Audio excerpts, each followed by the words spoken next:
महाराष्ट्राच्या राजकारणात एक मोठी खळबळ उडाली आहे। महाविकास आघाडीने भाजपला चेकमेट दिलाय। अमित शहा यांचा एक मोठा डाव फसला आहे। अगदी शेवटच्या क्षणी आपली चाल खेळून शरद पवारांनी भाजपच्या मनसुबड्यांवर पाणी फेरले। या प्रकरणाची सध्या महाराष्ट्राच्या राजकीय पटलावर जोरदार चर्चा सुरू आहे।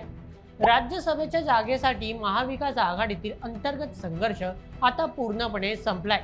यामुळे महाविकास आघाडीला आपली एकुलती एक जागा सांभाळणं शक्य होणार आहे। याचे आता राष्ट्रीय स्तरावरील राजकारणात काय परिणाम होतात हे पाहणे देखील महत्त्वाचे ठरेल। चला या प्रकरणावरील सविस्तर बातमी जाणून घेऊया आजच्या व्हिडिओमध्ये। आजच्या संपूर्ण बातमीचे लेखक आहे मेहुल मराठे। तर मित्रांनो, सध्या संपूर्ण देशात पुन्हा एकदा राज्यसभा निवडणुकांची जोरदार चर्चा सुरू आहे। भाजपची सध्या बहुतांश राज्यांच्या विधानसभेवर प्रत्यक्ष किंवा मित्र पक्षांच्या माध्यमातून सत्ता आहे। यामुळे राज्यसभेत भाजपचे पारडे जड आहे। अशातच काँग्रेस समोर एक मोठा आणि महत्त्वाचा प्रश्न उपस्थित झालाय, तो म्हणजे राज्यसभेतील विरोधी पक्षनेते हे पद टिकवून ठेवणे।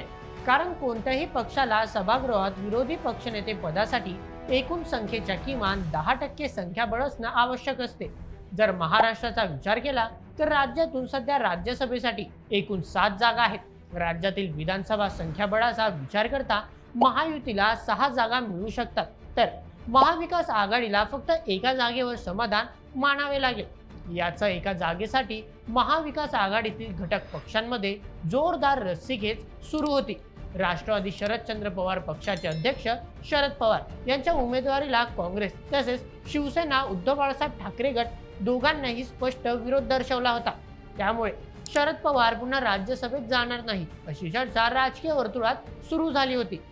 अमित शहांनी तर महाराष्ट्रातील राजकीय परिस्थितीकडे बारीक लक्ष ठेवले होते। महाविकास आघाडीतील अंतर्गत संघर्षाचा फायदा घेऊन भाजप राज्यसभेतील राज्यातील 7वी जागा देखील आपल्या बाजूने वळवण्याच्या तयारीत होता। महाविकास आघाडीतील अंतर्गत संघर्षामुळे मत फुटण्याची शक्यता होती। अमित शहा यांनी भाजपचे महाराष्ट्राचे अध्यक्ष रवींद्र चव्हाण यांच्यासोबत बैठक घेतली। याच बैठकीदरम्यान अमित शहांनी रवींद्र चव्हाण यांना राज्यसभेतील 7व्या जागेसाठी तयारी करण्याचे आदेश दिले होते।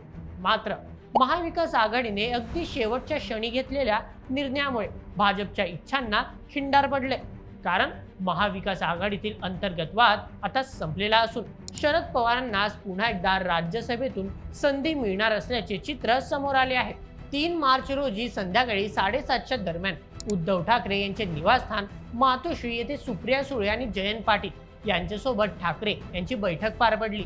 राजकीय विश्लेषकांच्या मते हा निर्णय महाविकास आघाडीने अत्यंत समजूतदारपणाने घेतला आहे। कारण 2022 मध्ये अशाच अंतर्गत संघर्षामुळे भाजपने शिवसेनेच्या उमेदवाराला धक्का देत आपला उमेदवार राज्यसभेतून निवडून आणला होता। आपल्यातील अंतर्गत संघर्षाचा भाजप फायदा घेऊ शकतो हे त्यांनी जाणलं होतं। शरद पवार महाराष्ट्रातील त्याचप्रमाणे महाविकास आघाडीतील एक महत्त्वपूर्ण चेहरा आहे।